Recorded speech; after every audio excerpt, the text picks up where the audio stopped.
نحمده ونصلي على رسوله الكريم أما بعد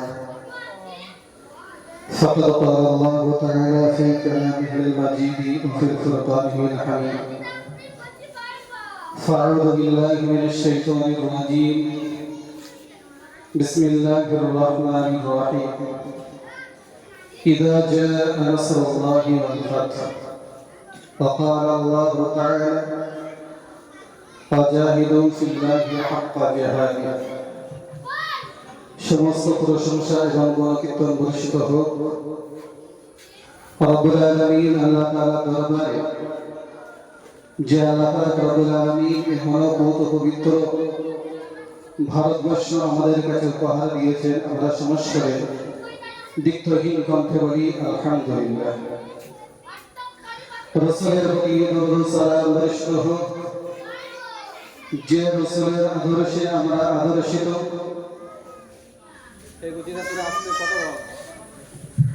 যে রাসূলের আদর্শে আমরা আদর্শিত হতে আজকে এই মাদ্রাসা ইন্তজাম করেছি, কায়েম করেছি। এই মাদ্রাসা সেই রাসূলের আদর্শ শেখানো হয়। একজন ব্যক্তি কিভাবে সফলতার দরজা লাভ করবে, এই আল-হায়া হিফজুল কোরআন মাদ্রাসায় সেই শিক্ষা দেওয়া হয়। সেই রাসূলের প্রতি আমরা সকলে দরুদ ও সালাম বর্ষণ করি। সকলে সমবেত কণ্ঠে সুউচ্চ স্বরে বলি সাল্লাল্লাহু আলাইহি ওয়াসাল্লাম। সম্মানিত হাজির, আজকে আমরা সকলে কন্যাইমান আজ থেকে ৭৮ বছর পূর্বে আমাদের ভারতবর্ষে সকল ধর্ম বর্ণ নির্বিশেষে সকল স্তরের মানুষ যেন ইংরেজ হায়দারের নাপাক অভিপ্রায়ে তাদের জীবনে যেন বন্দী ছিল। আজ থেকে ৭৮ বছর পূর্বে এই ভারতবর্ষ স্বাধীন হয়েছে। এই ভারতবর্ষ স্বাধীন করতে যে সমস্ত মুসলমানরা অবদান রেখেছেন, আজকে ভারতবর্ষের স্কুল কলেজ বিশ্ববিদ্যালয়ের ইতিহাস থেকে সেই সমস্ত প্রতিশোধ ইতিহাসকে বিলুপ্ত এবং ধ্বংস করা হয়েছে। কিন্তু ইতিহাস তো ইতিহাসই, ইতিহাস কোনদিন বিলুপ্ত হওয়ার কোন বিষয় নয়। ইতিহাস তো ইতিহাসই। সংগ্রামী বন্ধুরা, আমার ভারতবর্ষের ইতিহাসের ভিতরে থাকে আমরা বারবার দেখেছি ভারতবর্ষ স্বাধীন করতে যে সর্বপ্রথম সংগ্রাম শুরু করে 1857 খ্রিস্টাব্দে। এটাই লেখা ছিল ভারতবর্ষের ইতিহাসে। কিন্তু এই কথা সম্পূর্ণ ভুল। যখন ইংরেজ হায়দ্রাবাদ ভারতবর্ষে 1600 খ্রিস্টাব্দে এই ভারতবর্ষের ইস্ট ইন্ডিয়া কোম্পানি গণ সংগঠন করে, সেই ইংরেজ হায়দারের অভিপ্রায়কে বিলুপ্ত করতে, সেই ইংরেজদেরকে ভারতবর্ষ থেকে ধূলিসাৎ করতে, সেই ইংরেজদের ভারতবর্ষ থেকে দূরীভূত করতে সর্বপ্রথম 1757 খ্রিস্টাব্দে সর্বপ্রথম যিনি ইংরেজদের বিরুদ্ধে সংগ্রামের আন্দোলন শুরু করেছিলেন তিনি হলেন নবাব সিরাজউদ্দৌলা। সংগ্রামী বন্ধুরা আমার, নবাব সিরাজউদ্দৌলা তিনি শহীদ হয়েছেন ইংরেজদের অত্যাচারে। নবাব সিরাজউদ্দৌলা ভারতবর্ষের মাটি থেকে বিলীন হয়ে গিয়েছে। শুধু ভারতবর্ষ নয়, পৃথিবীর প্রত্যেক তিনি চিরজীবনের মতো বিদায় নিয়ে নিয়েছেন। সেই নবাব সিরাজউদ্দৌলার কথা আমার ইতিহাসে পাই না। সংগ্রামী বন্ধুরা আমার, শুধু তাই নয়, দেখতে পাওয়া যায় 1799 খ্রিস্টাব্দে মহীশূরের সিংহ বীর মুরশ টিপু সুলতান ইংরেজদের বিরুদ্ধে সর্বপ্রথম সংগ্রাম শুরু করেছিল। ইংরেজদের বিরুদ্ধে জিহাদ করতে করতে, সংগ্রাম করতে করতে তিনিও শাহাদাত বরণ করেছে। ইতিহাসের পাতা থেকে সেগুলো উল্লেখ করা হয়েছে। সংগ্রামী বন্ধুরা আমার, শুধু তাই নয়, দেখতে পাওয়া গেল 1820 খ্রিস্টাব্দে ইংরেজদের বিরুদ্ধে আমাদের মতো উল্লাহ মুন্সি তথা শাহ আব্দুল আজিজ মুহাদ্দিস দেহলভী রহমাতুল্লাহি আলাইহি সর্বপ্রথম ভারতবর্ষের দেওবন্দ মাদ্রাসা থেকে হুঙ্কার ছেড়েছিলেন, ইংরেজদের বিরুদ্ধে ফতোয়া দিয়েছিলেন যে এই ভারতবর্ষের সকল স্তরের মানুষ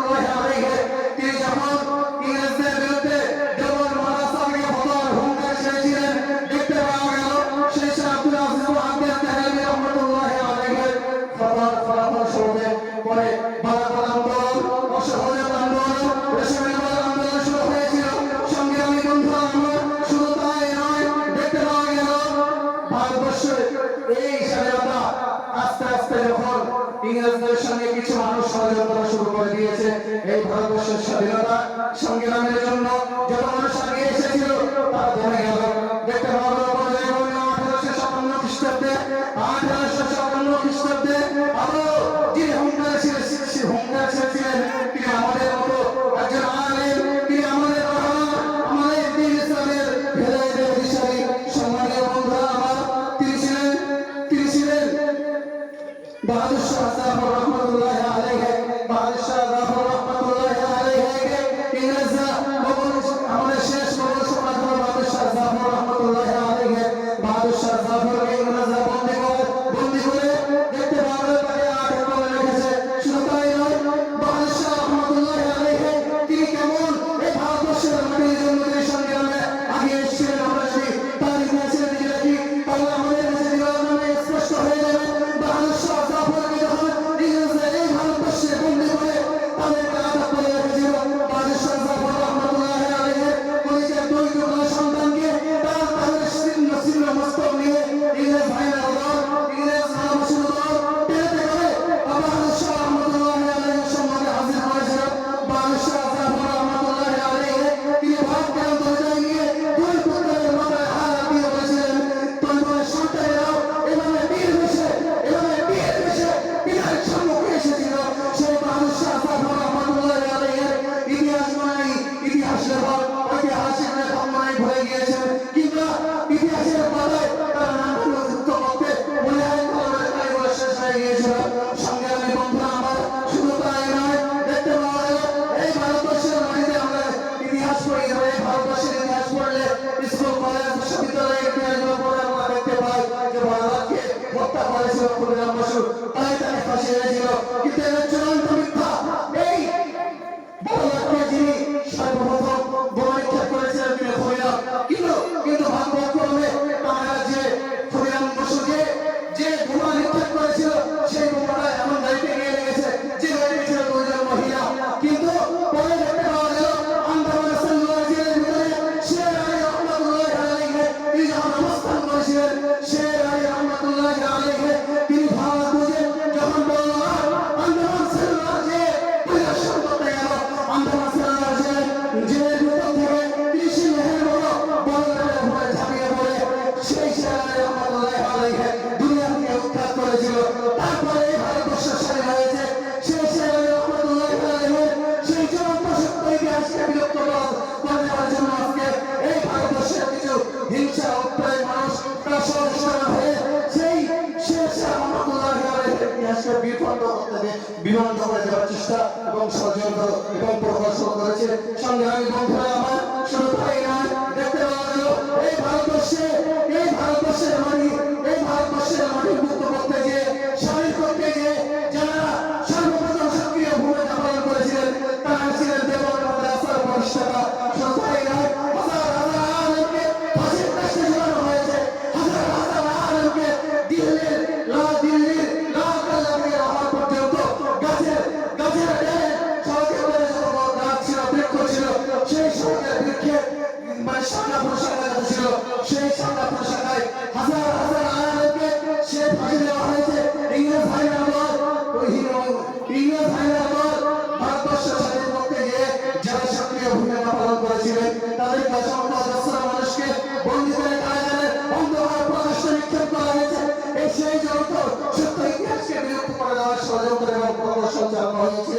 থমাস টেইলার বিধবার ভিতরে লেগে শুরু 1867 সাল থেকে নিয়ে 1867 সাল মাত্র এই 3 বছরের ভিতরে দেখতে পাওয়া গেল ভারতবর্ষের 2 লক্ষের অধিক মুসলমানকে ইংরেজরা ফাঁসির কাস্টে ঝুলিয়েছিল, কারাগারের ভিতরে বন্দী করেছিল, এছাড়াও এই বিচারে গণহত্যার শিকার করেছিল। এই ভারতবর্ষ থেকে সেই সমস্ত ইতিহাস আজকে আমরা ভারতবর্ষের ইতিহাসের ভিতরে পাই না।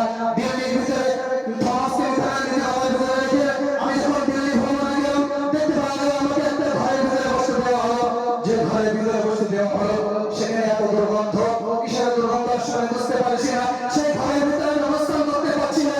সেই ঘরের পিছনে নিয়ে যাওয়া হলো। যখন আমি গিয়ে সেই ঘরের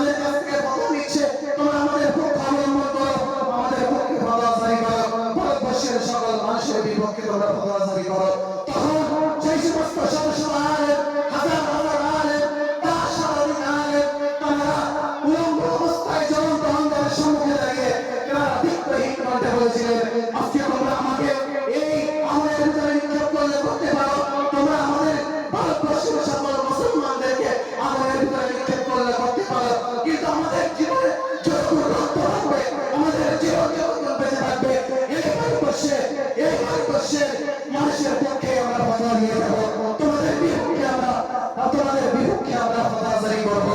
এটা দেখতে পাওয়া গেল প্রথমে 40 জন আলেমকে সেই অন্ধকারে জ্বলন্ত অন্ধকারের ভিতরে নিক্ষেপ করা হয়েছে, পরবর্তী আবার 40 জন আলেমকে নিয়ে আসা হয়েছে, আবার সেই 40 জন আলেমকে আমার সাথে স্বীকারোক্তি দিচ্ছে, যখন তারা স্বীকারোক্তি দিতে ইতস্তত শুরু করেছে, দেখতে পাওয়া গেল সেই 40 জন আলেমকে সেই জ্বলন্ত অন্ধকারের ভিতরে নিক্ষেপ করা হয়েছে। শুধু তাই নয়, দেখতে পাওয়া গেল ভারতবর্ষ স্বাধীন করতে গিয়ে যারা সর্বপ্রথম সক্রিয় ভূমিকা পালন করেছিলেন তা ছিল আলেম, যারা সর্বশেষ সক্রিয় ভূমিকা পালন করেছিলেন ইংরেজদের বিতরণের জন্য ভারতবর্ষকে মুক্ত করতে, তা ছিল আমাদের মতো আলেম আলেমার দল। সেই সমস্ত সত্য ইতিহাসকে বিরোধিতা করার জন্য আজকে ভারতবর্ষের সরকার তথা যারা ঐতিহাসিকগণ তারা ষড়যন্ত্র এবং প্রদর্শন চালিয়ে যাচ্ছে। শুধু তাই নয়, ভারতবর্ষের মাটি থেকে মুসলমানদের সমস্ত প্রকার অধিকার হরণ করেছে।